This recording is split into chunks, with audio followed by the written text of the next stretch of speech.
Yesterday, Sarah was touching on the opponents or the Dhamma nature. These are the Kilesa Mara. The Kilesa Mara or the defilements they are the enemies. They are on the other side. So it is our duty to conquer them and try to abandon them in the methodical way. Without the systematic and methodical practice, we will never be able to eradicate or suppress these enemies of defilements. These are the inner enemies within oneself. As long as we are able to practice systematic in this Dhamma practice, we cannot abandon or we cannot free ourselves from the influence of these impurities. Since yesterday, Sarah was preaching on how to dispel the gross, medium type and fine type of defilements by observing Sila. That is the morality training. By observing the morality,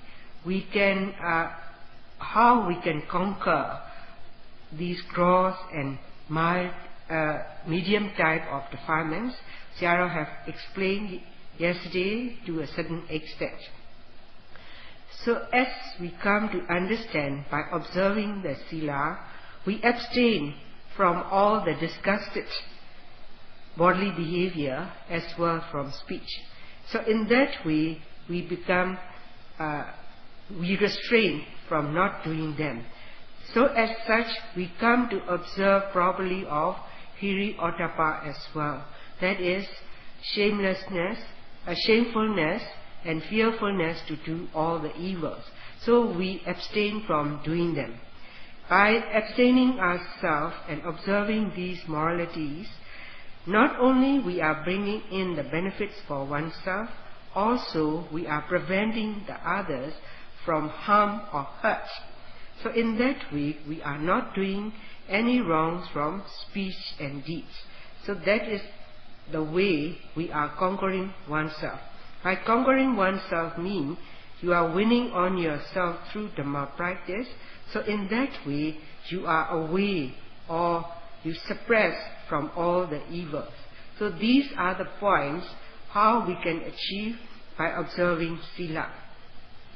When it comes to touch on Sila or morality, Sarah explained there were numerous facts to be explained. But to the extent for today as well yesterday, it is enough. But for the Dhamma practitioner, Sila or morality is the foundation which is the crucial for everyone to be observed.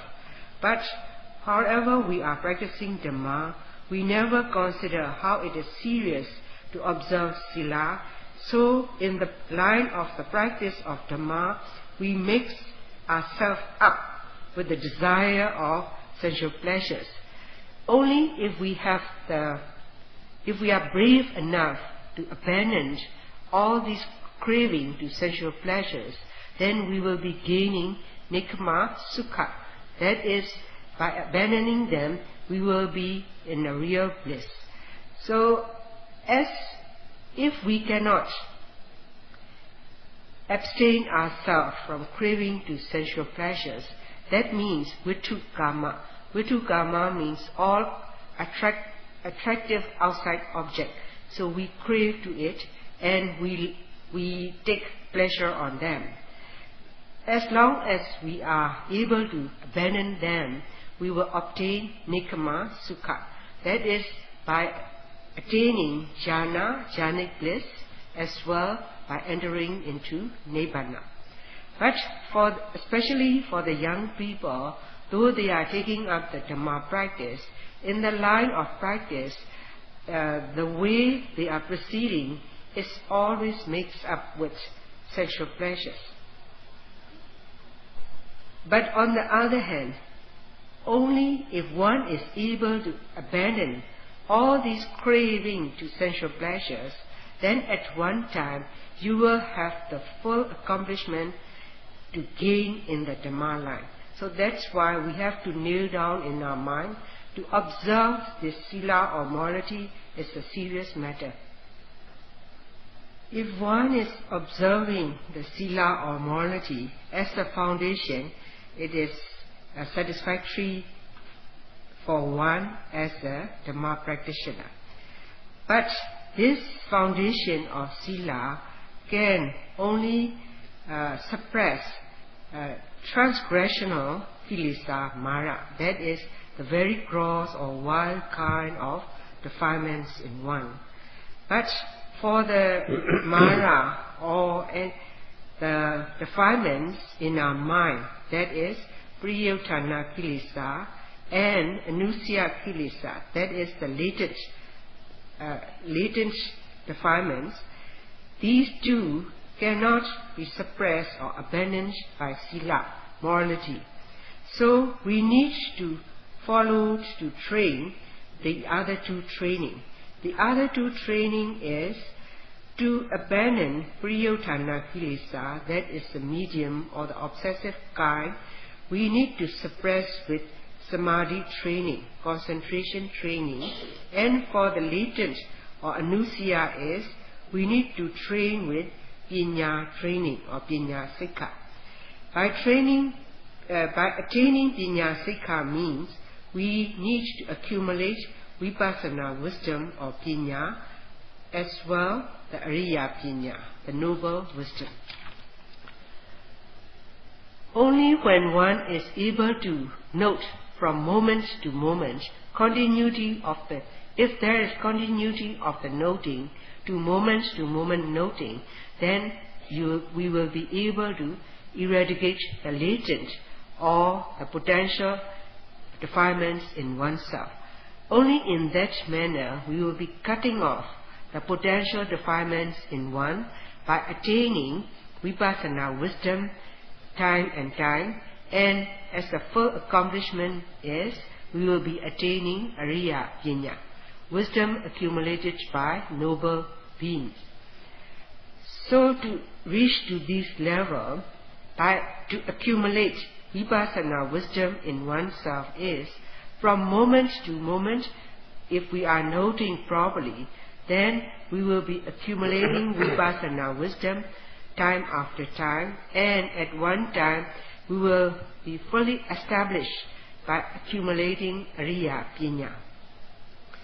As for one moment, then to cut off these latent defilements in one is we need to have samadhi, that is concentration. To develop this concentration training, we have three constituents of this mind power.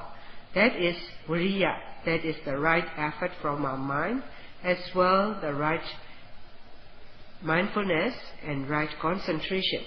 Whenever we focus our mind onto the object, we should note it while it is fresh or hot, with alert mind and with a very fresh mind plunging into the object.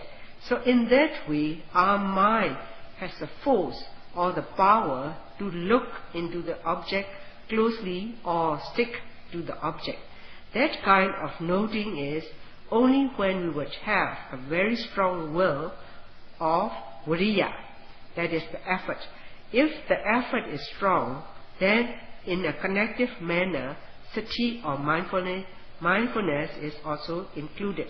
But this mindfulness, Sayadaw reminds us that it shouldn't be of inferior kind or just a medium kind or not neither of them, but it should be a best kind, that should be a strong, powerful, and we must be able to note it precisely and with pointedness of mind,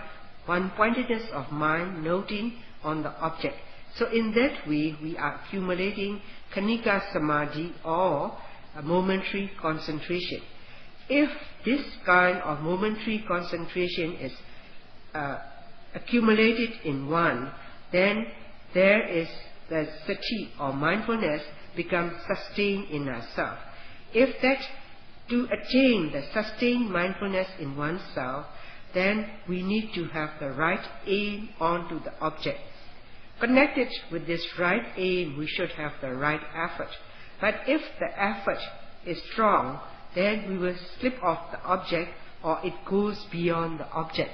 And if the effort is less or weak, then that focusing mind cannot reach properly onto the object. So that's why to be accurately noting and with right effort is, we also need another mental power called vitakka. That is the application of mind onto the object. Only when these mental powers are collectively working out, we will have the strong power in our mind, and when they accomplish or establish, then we will be having samadhi, sikha or training.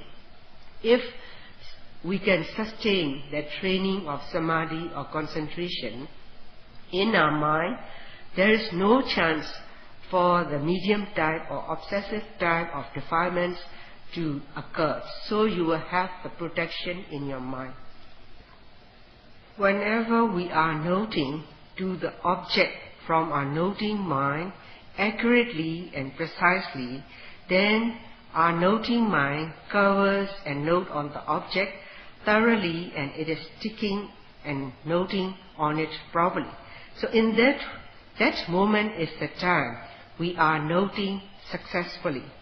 To be able to note successfully means we also need other mental powers as well. These are sattha and sandha. Sattha means it is the faith or trust in this Dhamma, and if we have the real faith, we accept this practice. As well, we confirm, you will have the conformity in yourself, and you come to the decision. And you must have a strong desire to proceed with this practice. And also, from our mind, we should understand what are the benefits by practicing this meditation. To come to understand these benefits, whether in a short form or in elaboration, we need to study or listen. So as for the benefits, Sayadaw explained as expounded by the Lord Buddha, these benefits are not small, they are not few, they are great and enormous benefit for one.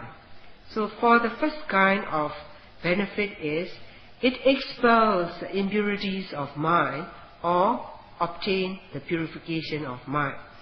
Because if we are not noting with this meditation, our mind is always succumb to any kind of these defilements like greed. For example, if we meet with any kind of attractive object, we cling to it instantly. The reaction is from our mind is very swift. Or if we have to meet with any kind of dislikes or hateful object, instantly we develop aversion or hate from our mind, and these are the impurities of our mind. So whenever we meet with any kind of likes and dislikes, accordingly our mind will react, and these are the impurities overwhelming in your mind or covering up in your mind. So that's why, as for one who is not practicing properly in accordance with Satipatthana Dhamma practice, then they cannot deeply understand the true nature of these Dhamma, then they won't know anything at all.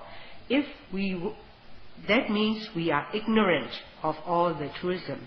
If we are ignorant of this truism, then our mind is dim. We wavered. We don't know what we should do. That means this ignorance is called as moha or delusion. So almost all the time our mind is covered up with the power of delusion if there is absence of sati or mindfulness. So Sayadaw stressed that if the mind is freed or not having any moment of sati or mindfulness, whenever the likable object you meet, you already develop raga, that is lust. Or whenever the hateful object you encounter, you already develop aversion. And apart from these, almost all the time, if our mind is lacking sati or mindfulness, our mind is always covered up with moha, that is the delusion or ignorance. So there will be numerous or series of moments of delusion is covering up in our mind with greed, aversion and delusion.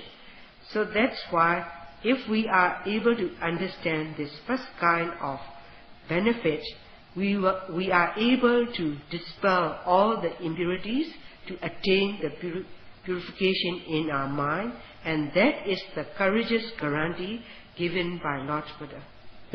The innermost defilements like greed, aversion and delusion, they are like the fire within us. The fire within us is very difficult to indulge or to control it.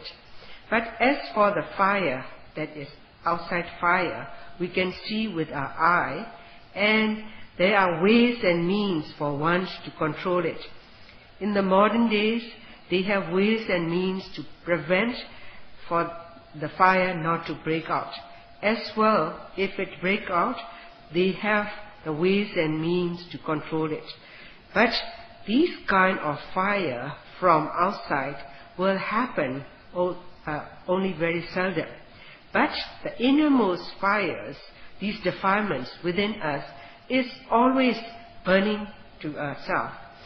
If we are lacking sati or there is no mindfulness in us, we always succumb to the burnt of these defilements within us. Not only these defilements are burning to oneself, but it is contagious from one to another and always burning to each and every individual. That's why this innermost fires or the inner fire within us is so frightening than the outside fire. Nowadays, Sarah explained, people used to talk about the global warming. Because of the ozone layer is thinning, they are so afraid that the temperature on earth is increasing and people are talking about it so much. But compared to this global warming, the warmth or the fire that is always burning within us is the worst kind. It is so scary. Not only it occurred at a moment, within us, every moment to moment, all the time, these fires are cropping up in ourselves and we succumb to it. So that's why Sarah explained, if the beings in this world do not know how to douse off these fire within us, or even if they know, if they do not take up this way of practice, then all the while they will have increase in this fire and they will succumb to much and more of this fire within us. So to control these inner fires within us, what we should do, that is, only through Satipatthana Dhamma practice we will be able to control this inner fire within us. So that's why when we start to learn the Satipatthana Dhamma practice, then we have to come to understand, by practicing Satipatthana, we would be able to eradicate all the impurities and you will attain the purification of mind.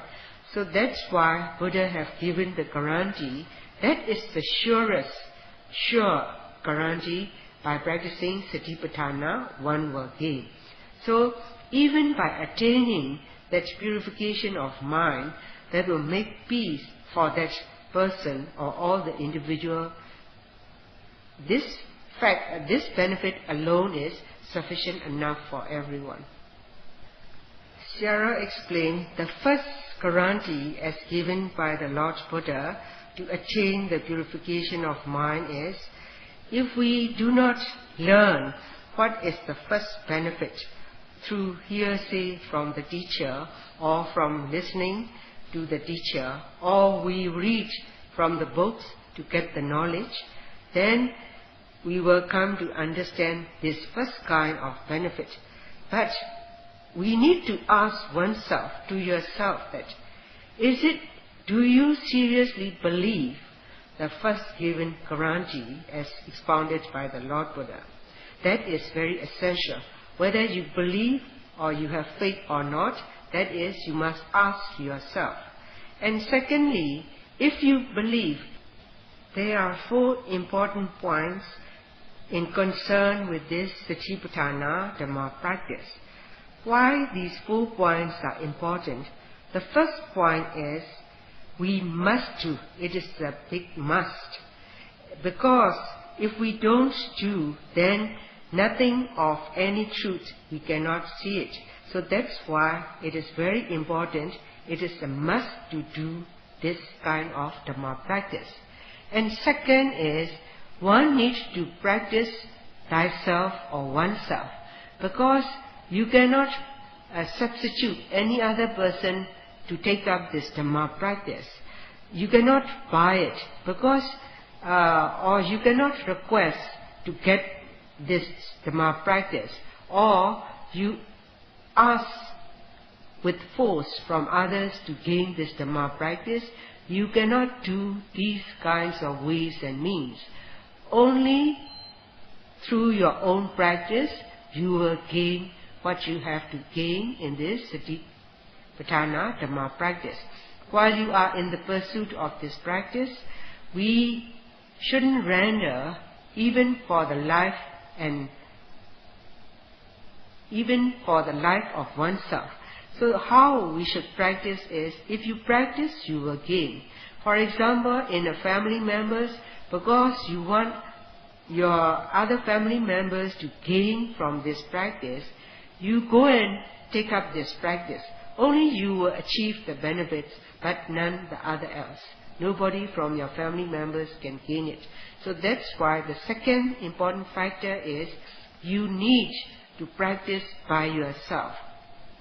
And the third important factor is, you need to practice at the right time as well. It should be the timely practice.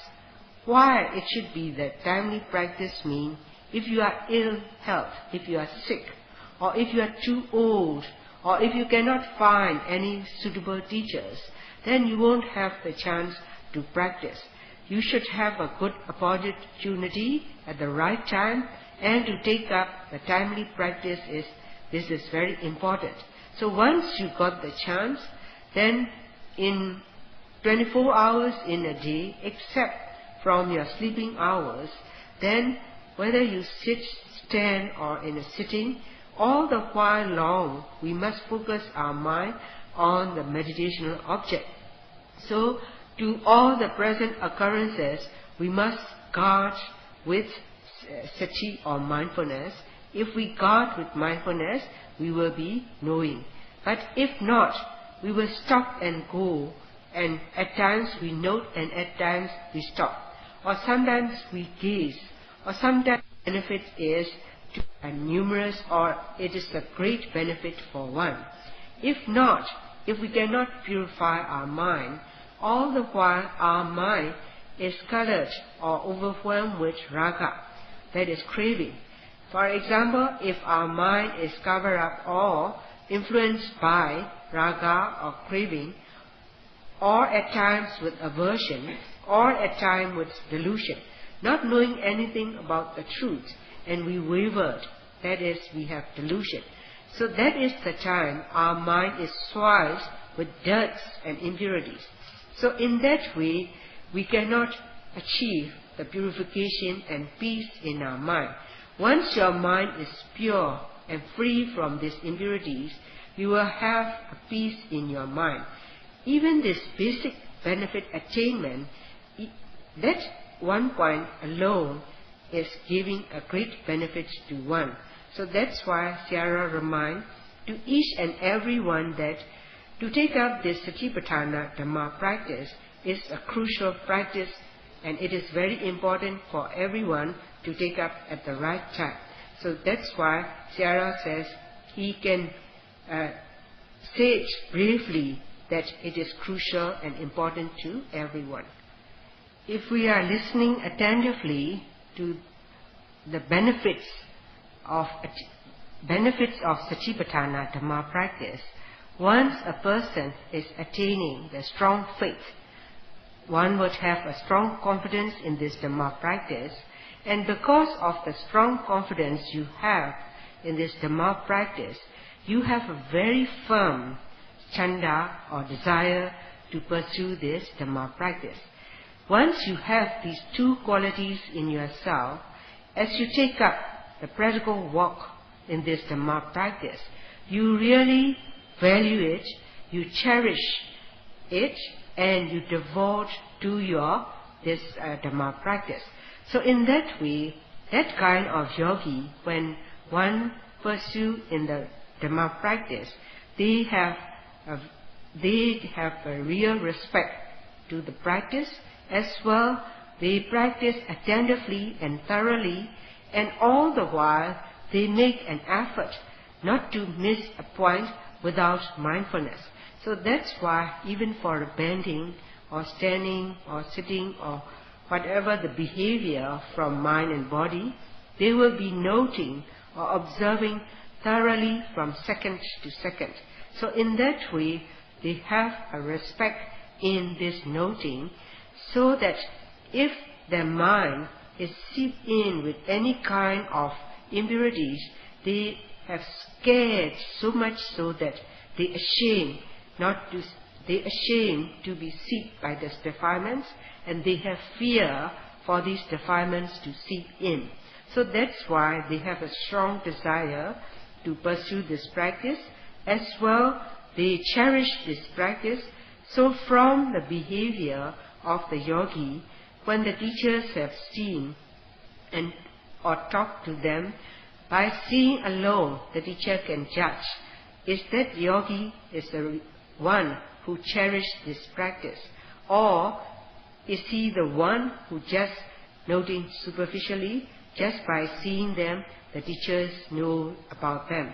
So that's why, as for the yogi who just take it laxly or superficially, they cannot stay with sati or mindfulness from second to second, and they have not make an effort continuously.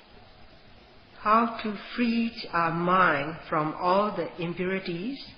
The surest way or the fixed way is to focus our mind on to the present occurrence or to the present object. That is, for example, like if we focus our mind on to rising or to the falling of the object, then at that time our noting mind is energetic.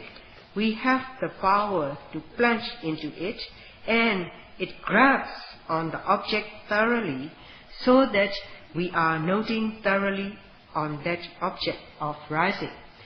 At that moment of noting, we should have the right aim. That aim should be the righteous, and it is connected with the right effort. If these two mental qualities exist while you are noting on the object, then also the sati or mindfulness is also present at that moment. So in that way, if you can note from one moment to one moment, if you can note it, how well you can prevent yourself from the impurities. So in each and every second, if you can note it, then you will have numerous moments.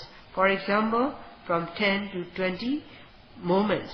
In that way, if your mind can sustain and piercing on the object and note it on it with the right aim, then at that time your mind is freed from the impurities. If your mind is freed from the impurities, how is that karma vitaka? That is your mind behavior to crave for the sensual object. For example, craving to the seeing object, to the sights, sounds or smell, then your mind is freed from all these kind of craving. And also Because your mind is free from the impurities at that moment to moment, you are also free from vyabhada, that is the ill will. You don't want to hurt anybody. And also your mind is free from vihimsa vitaka, that is, your mind has no intention to harm or harass other people. So in that way, if you can focus your mind and sustain and note on the object, then there is no wrongs or thoughts can occur in your mind. Your mind is free from all the dust. That's why there is no chance for one to burn with any kind of craving to the sensual pleasures. So that is the time you are having the prevention to the Satipatthana Dhamma practice. There is no chance for these defilements to seep in by preventing or protecting. There is no chance for these lust or greed to burn into yourself. So if you can do it in that manner, for 1 minute as there are 60 moments, then these 60 moments are the moments you are preventing your mind from the impurities. At the same time, these 60 moments are the kind you are freeing yourself from the heat of these impurities. If one's mind is freed from greed, aversion, or how can we have aversion? Because our mind is free from ill will and vihimsa or harassing and torturing other people. Because our mind is freed from this ill will, there is no aversion. If there is no aversion, we have no fire or from this aversion, and we are not burning ourselves with this aversion. So in that way, our mind is very clean and pure. If our mind is very clean and pure, there is no wavering, there is no dimness in our mind. Our mind has clarity onto the object, so there is no moha or delusion in our mind. By practicing in that manner, we are preventing or protecting ourselves from the heat of these impurities. So by protection alone, we are preventing from these heat of these defilements. To attain or sustain this way of momentary is, we need to have collective mental properties or mental powers. With that way, if we are able to note for 1 moment, we are attaining bhavana or cultivation of mind. If we can do it for 2 moments, we are cultivating our mind. So from moment to moment, there will be numerous cultivation to our mind, and at one time we will have a strong stamina of this cultivation of mind will be present in one. That's why for 1 moment, if we are able to note with this prescribed manner, then our mind is freed from impurities, and our mind is also freed from the heat of the impurities. So that way means also we extinguish the heat of these raga or lust as well to the other defilements. So that's why if we are noting at the accurate moment or appropriately, then we need to have this 2 powers in ourselves. That is, one kind is we are preventing ourselves from the impurities. And second is we are preventing the heat from these impurities or the fires. So this should be in a manner of continuum. So if we are able to note as prescribed, as Sayadaw explained just now, then that 1 moment is the time you will have a sharp awareness on the object. You will become a real sharp being while you are in this practice. So to have that sharp nature in your mind is, as explained in the beginning of the discourse, Sayadaw explained that if we are able to put our mind on the object, that is with vitaka or initial application from our mind, that is the time if our mind is stick on the object we are dispelling Mesa Vitaka. These are the wrong thoughts, are already dispelled. Dispelled in that mean, it is not exactly the meaning of dispel, but it didn't give the chance for this wrong thinking to seep into the line of your practice. And if you do have the right aim and the right application of your mind onto the object, then the impurities are suppressed. Suppressed means it is from the line of your mind practice. It won't accept all the impurities while you are in this practice. So there is no dirt or impurities in your mind. As well, you are not burnt with any kind of defilements. Not only you are prevented and protected, but also you have freed from these impurities for that moment.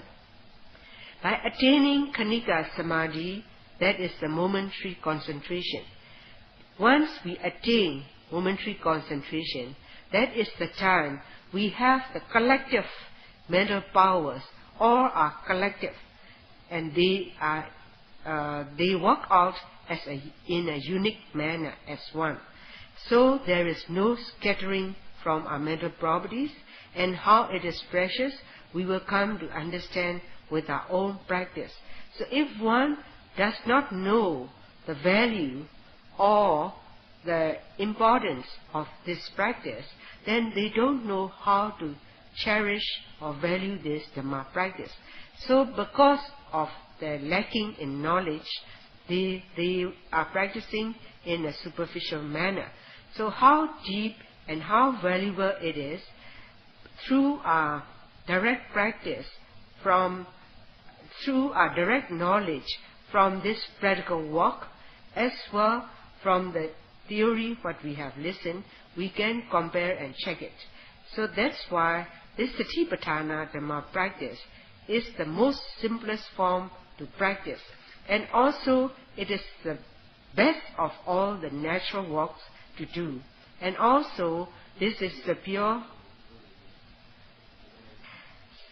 So Sarah stressed how important it is, because it is the simplest form to practice, and it is the surest kind to practice, and it is the best natural way to practice, and it is the clean or purest way to practice, and that will achieve you that will make you having the benefits in a rapid way, and it is the best of all the practice.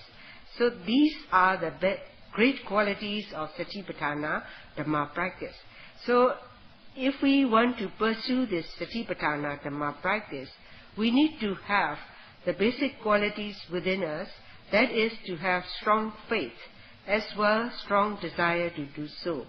These are the qualities that dwell in the noble people. So as we are following the footsteps of the noble people, we need to have these qualities in one. So that's why, as Buddha have expounded and Sayadaw have also stressed, that it is the most simplest way to practice, it is the surest way to achieve the benefits, it is the most clean and purest kind to practice, it is the best of all the natural practice to pursue, as well it is the cleanest way and to achieve all the benefits in a short time. So as these are the qualities as expounded by the Lord Buddha, as we come to understand the deep nature of this Satipatthana Dhamma practice, Sayadaw stressed that through your own practice you can compare all these explanations from the theory. So as much as you have come to understand, now Sayadaw come to the conclusion of his talk by blessing to all of you that may you all be able to practice diligently by making an effort not to miss even a moment.